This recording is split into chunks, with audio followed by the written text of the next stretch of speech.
when it comes to comfort food, I think Brazilian stroganoff.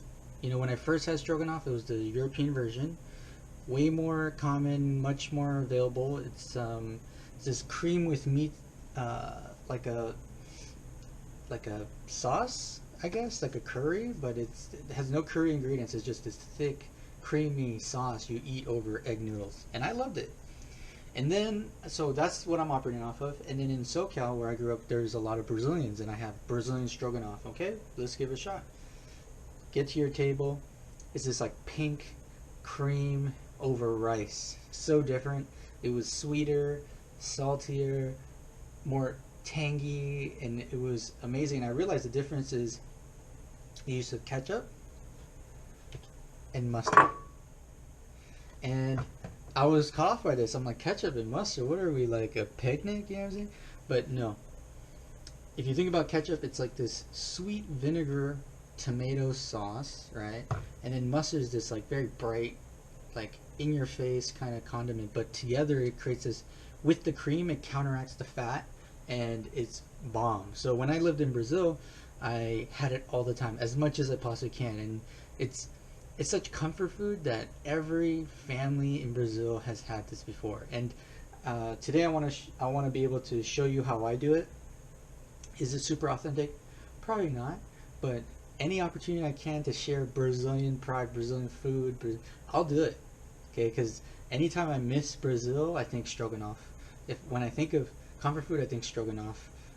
So it's just something that more people should be aware of and try. So I'll show you how to do a basic one. I'm gonna show you how I do mine, and I can change the ingredients to show you how to do more basic ones. But you know, it's really good. It's actually quite quick, and it's hearty, and it's cheap. And so something you can have a lot, often. Is it healthy? I don't know. Don't talk to me about that. But I just want something good and fills me with a lot of really positive memories. So let's give it a shot. Got a lot of stuff on the table here, but don't relax. Let's not get crazy here. Brazilian stroganoff, really good. But what's really important about it is that it should be easy. So I have some white rice already from the other day. I just pop it in the microwave and make it happen. But here's essentially what it is. I have mushrooms, a yellow onion, garlic that I've chopped up last night, meat. So typically they use chicken. I've gotten a ribeye here, a 3/4 of a pound, but I've taken the fat out, so I'm going to render that out and use that along with some oil. That's on some other shit, right? So the main thing is this. You chop this up, you get the meat. No, actually, you chop the onions up how you want them, cook them, add the garlic last minute, right before you add, actually, let's reset. You get the onion, you add the mushrooms, you add some garlic if you want, not that common in an authentic dish. You add carne, or beef, or chicken, or whatever. And then you let that simmer. What you do there is you can add ketchup, mustard. So like I would say 2 tablespoons or tablespoon, and a tablespoon or half tablespoon for the mustard. Okay. Then you add crema de leche, something like that. I forget what it is, but I use this from Walmart. Media crema table cream. Okay, so the closest thing to this is like a combination of sour cream and heavy cream. What you'll see is there's chunks in here, and I'm not really sure exactly what this is. It's very unique. I think this is like in Mexican dishes they use this often, but in Brazil something very similar to this is something you'll use. In America, if you can't get any of this, Walmart's the go-to spot for this. I don't really find this in like Safeway, Ralph's, whatever. You can order this online, but at the same time you can use equivalents of sour cream and heavy cream, maybe. But the stuff that I'm going to do is this. The process for me, and this is not an authentic brand from Brazil. Is it from Brazil? It says Philippines, okay? But look at these like potato chips, yeah? Fried, crunchy potato chips. They top this over their stroganoff and it's bomb. You got the creaminess, the meatiness, and then you got this rice that just soaks everything up. And then on top is this fried French fry that is crunchy and is just so good, so good. So with the meat, everything right here is all you need. Boom. This is all you really need, okay? For my version, I'm going to do a little bit of this, a little bit of that. So what I'm going to do is I really focus on caramelizing things and extracting as much flavor as I can, layering flavor. So I'm going to do onion, mushroom, garlic, and meat. But before I finish with the cream, because you should not put cream into a super hot pan or a pan with the fire on. You should do it off heat, or at the very end you finish with it because it can separate, right? Any type of cream at the end of a dish, okay? You always finish or try to finish with it. What I'm going to do is after I get that base of veggies and meat, that's when I start going crazy with the seasonings and stuff. So I love that iconic pink hue of the stroganoff. I use this one first. I'm gonna put a squeeze of tomato paste. You'll see that, and then everything should be still dry in the pot. I add tomato sauce, just a small bit on top of this, and then I let that simmer and I let that really blend in there. If I need to deglaze, I'll use a little bit, whatever I have on hand. You can use a stock broth, nothing crazy, nothing to add a crazy flavor, but this sake I have a little bit of, so I'll use the rest of that. I love the smokiness of paprika, but also it adds to that red hue. We got the red, we got the red, we got the red. It's gonna be bomb. This will add heat. I've noticed in Brazil, they don't really use heat too much, but I like it. I think it gives it that little bit of warmth. Secret ingredients for me: soy sauce, Worcestershire sauce. Anything with meat in it, I'm gonna use Worcestershire because it just gives more body. You can say umami. This guy's good. Soy sauce also. It's a little dash of this, nothing crazy. I don't want you to taste the soy sauce. I just want it to fill in the gaps, okay? So I have my classics, ketchup and mustard.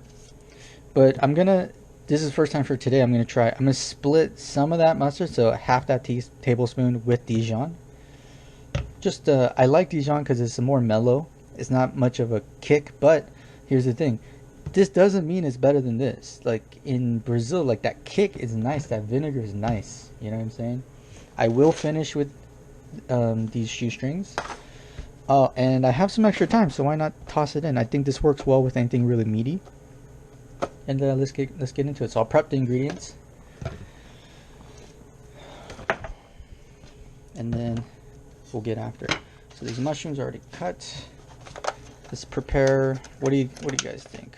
What's an appropriate amount? I would say a teaspoon. So for time, you just have to do that. Pretty easy, right? Okay. Just chop this guy out.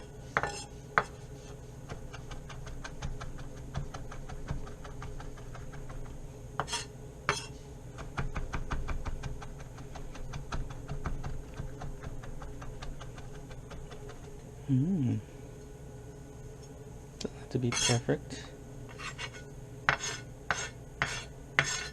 Sit back in the knife. I don't want to use the blade as little as I need to, just for the cutting. All right. So, hack learned recently. So the thing that makes you really cry when you cut onions is this chemical compound. I don't know what it is. I'm not get stuck on details like that. JK, I do all the time.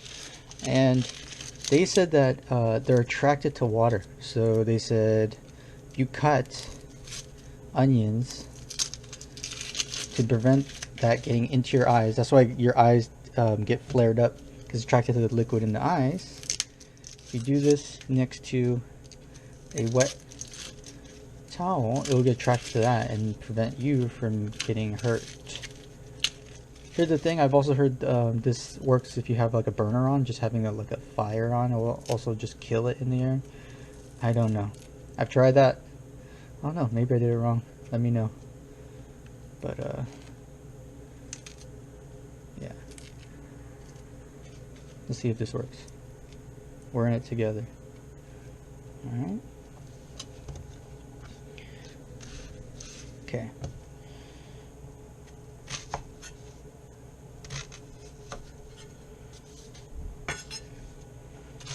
I want these in slivers, so that's how I'm going to cut it today.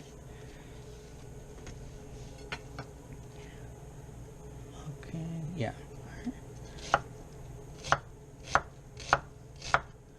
I like them thin.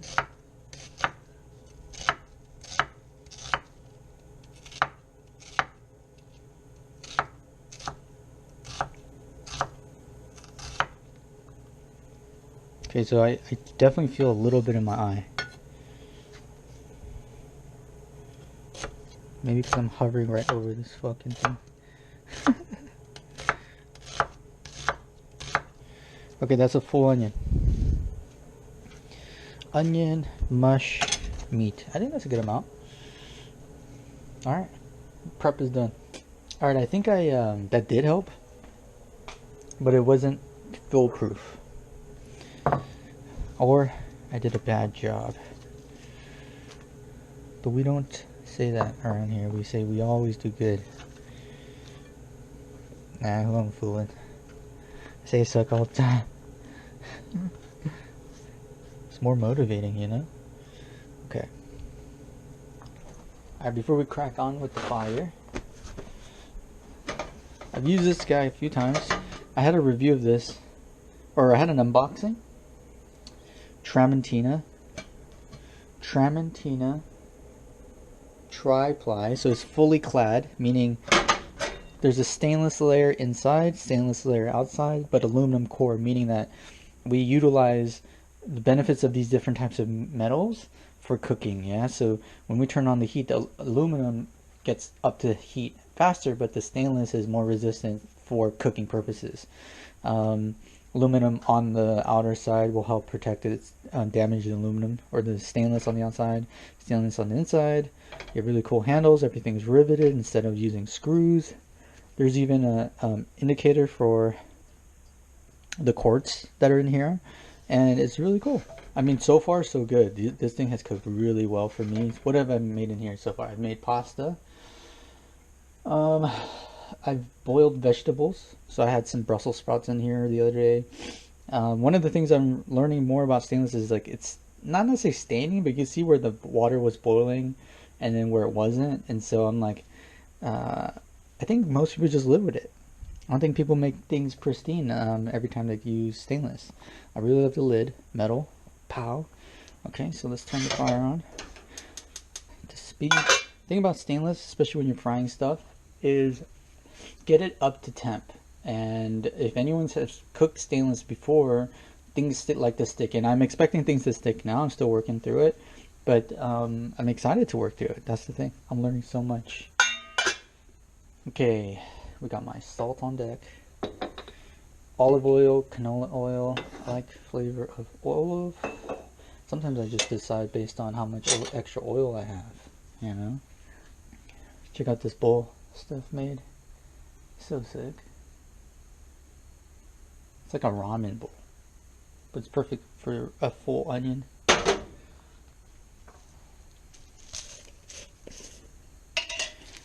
Got my garlic. Now I have my own kitchen. I've been just getting a bunch of garlic and chopping them up.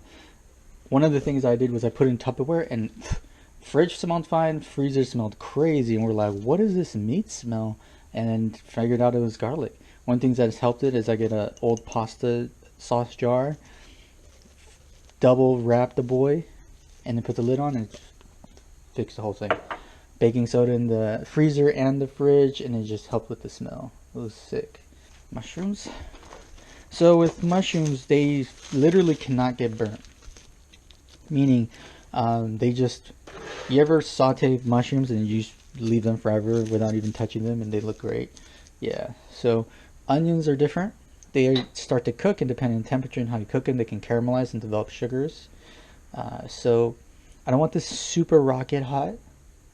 I want it fried, but not like a crazy fry. So let's see. All right, see those droplets of water moving around? Not really sizzling. It's just glowing, or it's just gliding on there. See how it just glides? I don't know if you guys see that, but that means it's good temp. I'm gonna lower the temp, and let's go. Oh, should clear the water first. This is how we get a fire. See that? No bueno. Okay, let's put the oil in there. Okay.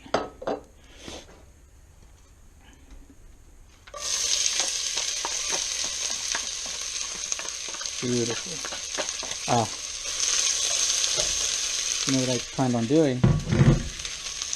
Let me add some fat pieces from the steak that I cut out. This will just add more meat flavor and not waste the fat. This is a good ribeye, so this will be really nice. I'll take it back out. I don't need to eat this, but the flavor is fire.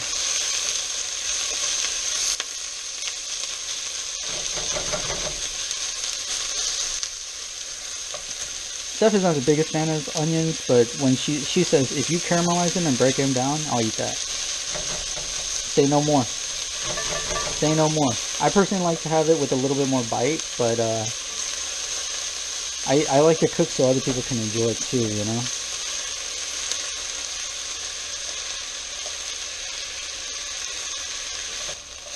Probably need about time to just pull this right out. It's done its job. It can go longer, but I would sacrifice my timing with the mushroom, and mushroom needs to go in. Sorry guys. After the mushroom, I add the garlic.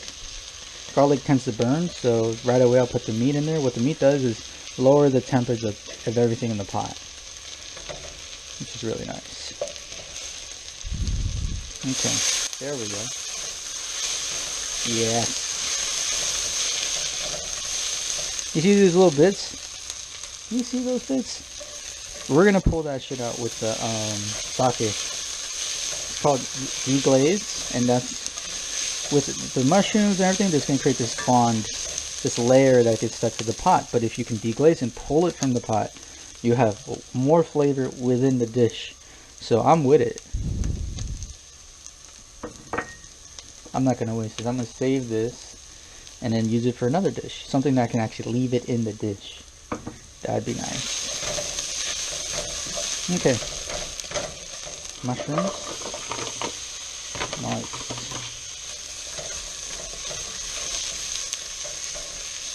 Onions and mushrooms just add this really meaty flavor. So I was thinking, why not use the Worcestershire? Why not use the soy? A lot of people, their secret ingredient could be fish sauce. I have some fish sauce. I'm not experimenting with that, but I'm not going to take a risk on a big pot of Strogonofe. Estrognofe.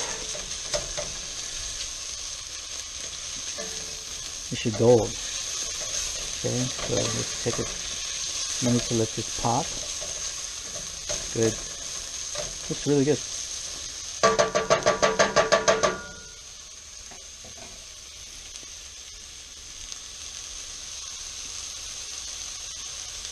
Something you can add is a knob of butter. That just adds extra flavor. You don't want to use just butter because it'll burn. Like how hot this pot is going right now, the butter would burn.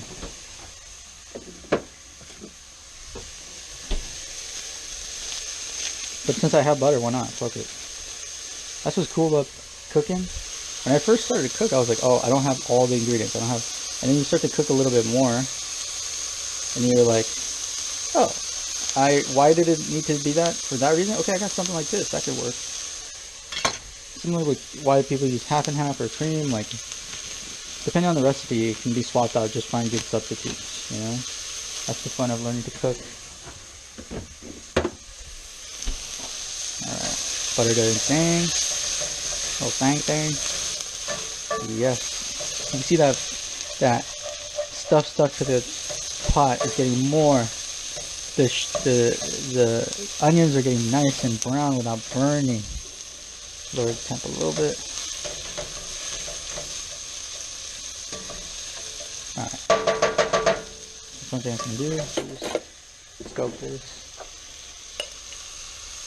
I would say this is like a clove.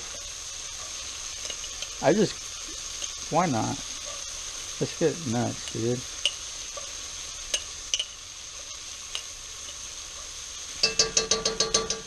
When cooked down, it actually mellows out quite a bit.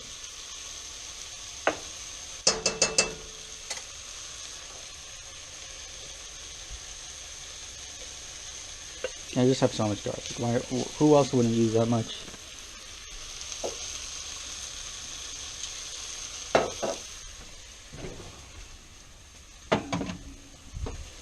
Worth noting, garlic, when it burns, it tastes really bitter. So this is probably plenty. Alright. Now we're gonna have the meat.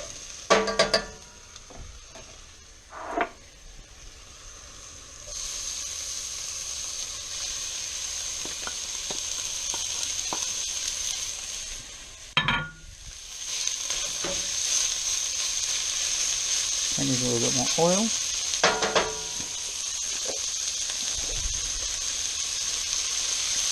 Good. Salt. This is kosher salt, and it's really big flakes. Can you see that? If you use regular table salt, you would physically use less salt because, and I'm gonna put cream and stuff in here. You're gonna want that salt. That's one thing I learned as well. Something like kosher, and see, it's sticking. Just give it time. It's not ready. That's why. It's just letting me know. Chill. If you use if you have salt that's tiny, you don't need that much because it gets everywhere with these big pieces of salt. See how it's releasing now? It's because it's ready to be released. So it still needs a little bit of time. But the things that can be moved will be moved. But that's nice. That's when you know you're getting a nice little crust on that. Yeah, I see it. Yeah. Beautiful.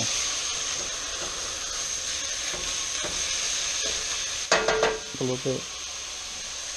And pepper.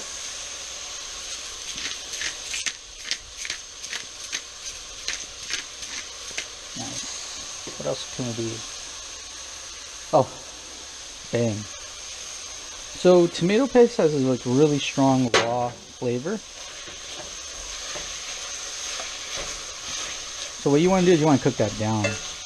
You can add it to stuff, but letting it cook down, it's a good look. Okay. Yeah, let's do that. How much? Let's do like half a tablespoon, 3/4 of a tablespoon. You see, got a little tablespoon in here. Do a little bit here. I'm just gonna let it simmer. As it cooks down, we're gonna have a lot of flavor. Nice. You see how it's sort of just melting into the pot? Beautiful. That's what I'm looking for.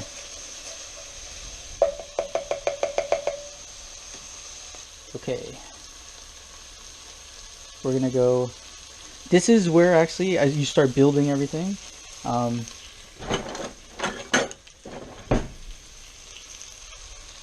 again, the cream's gonna be the last thing. So before I add the tomato sauce,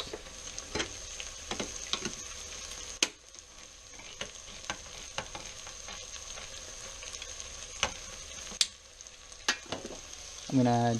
This is where I add the dry ingredients. And I like it to touch the bottom of the pot. Make sure you just get that extra caramelized Dijon.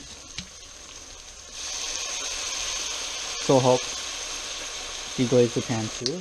So secret weapon comes in. Not authentic or traditional by any means, but just If it sounds good, do it. Good. That liquid's helping me pull it out. I'm gonna need more liquid though. This is where this comes in. A bit of soy. Just a touch. And then sake. More. More than what we did last time. Okay. So help deglaze. Good.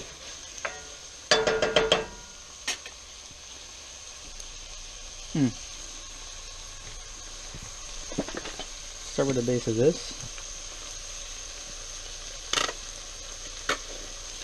Like a tablespoon and a half.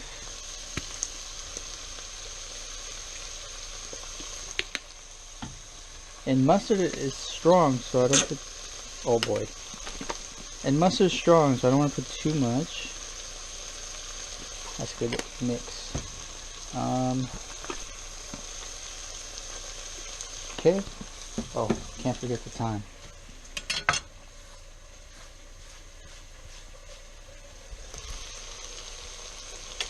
Nice.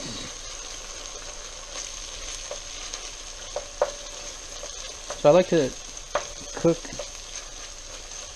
in there, try and mix it.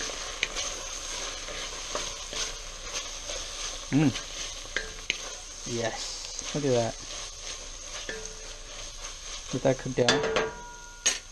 Got this now.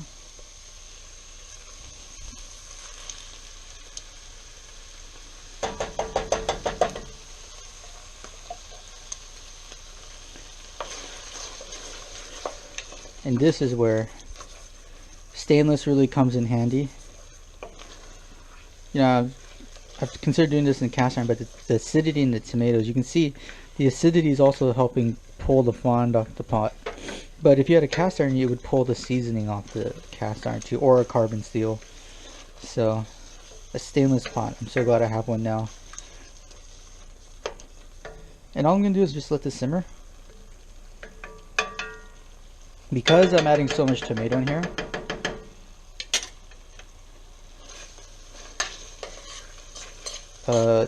I'm expecting this to be more acidic. So this is where sugar comes into play. Sugar can can balance out that acid.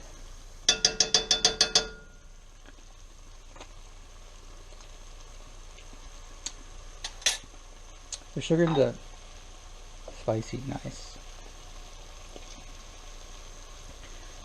The sugar in the ketchup. There will be sugar released from the onions. Another thing, Steph made a little spoon for me for my sugar. It's like a tablespoon and a half. What I'm looking for is this sauce to be dry.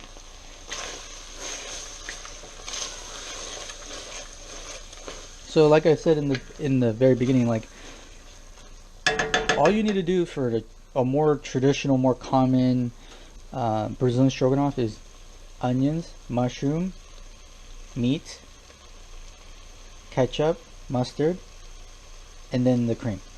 That's really it. It can be really that simple.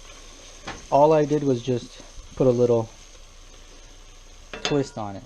Okay, I'm not claiming this is authentic. This shit cracking. You hear me? Shit popping to me. Rice.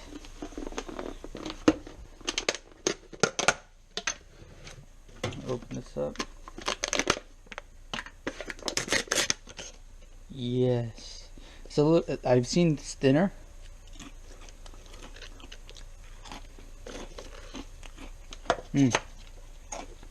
That's on point. That's on point.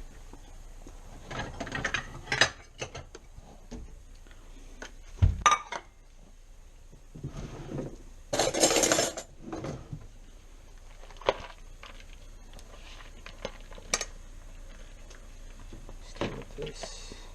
Had a full dinner. I'm eating again. Come on.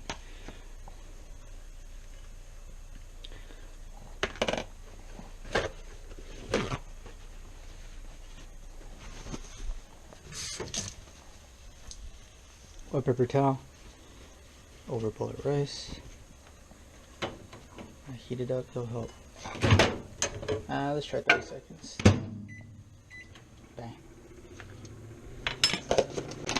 Rice gone.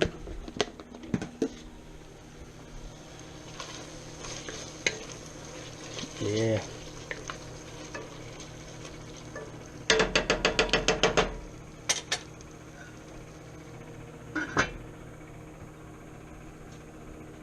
So I start cleaning up a little bit.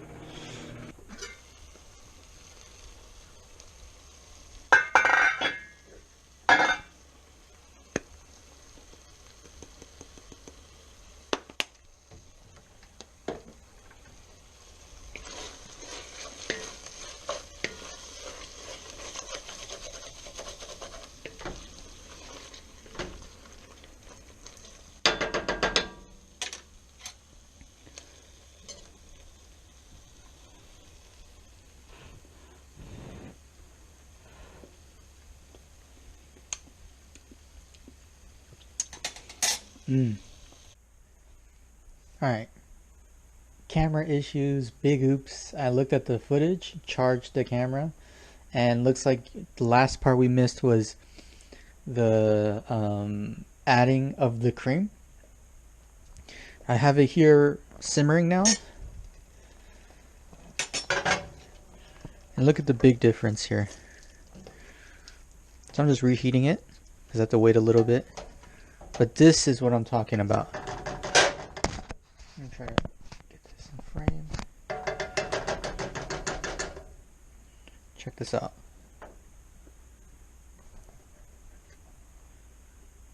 Yes.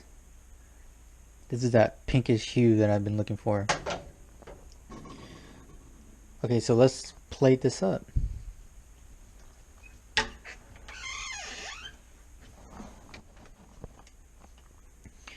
I'm gonna go with Steph's ceramic plate here. Is that sick? Nice. Yes. Alright, so when it comes to rice dishes in Brazil, I believe that they don't use a sticky rice like this. Their rice is more loose. Alright. I already had a bowl of this, but I'm sort of glad I cut out, so now I can try another one for everyone. Okay. Alright, let's give it a shot.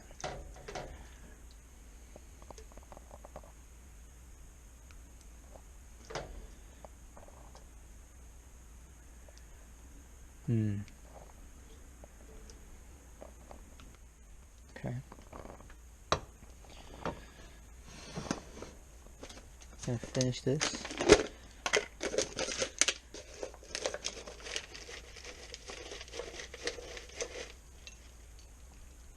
Like that.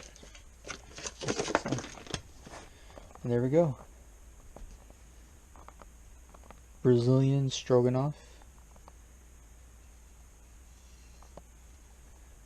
Comfort food right here.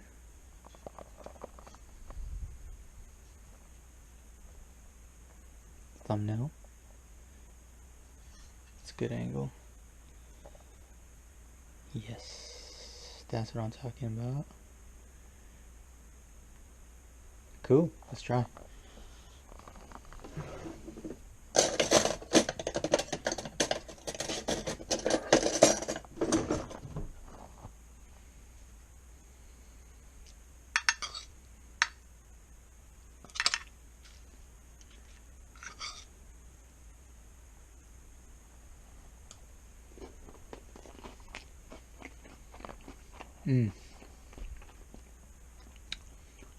You guys have to try this. Again, you don't even have to do the way I did it. Onions, mushrooms, meat, ketchup, mustard, boom. Cream, super quick. Less than 10 minutes probably.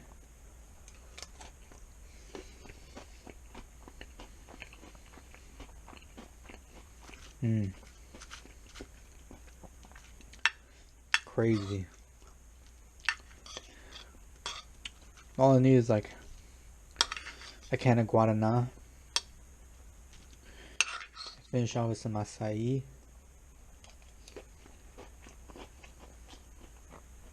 Sitting on Copacabana. Watching people. Just people watching. Surfing. Whatever.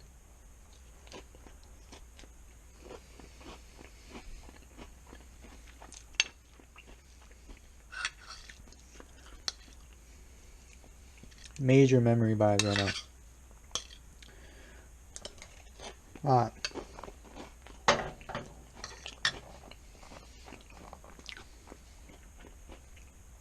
I'm gonna kill the rest of this. Hope you guys like this. Try it. Really easy. And if you have a Brazilian friend, if you pull this out, they're gonna be like, what the? You know what I mean? So, give this a shot. Peace.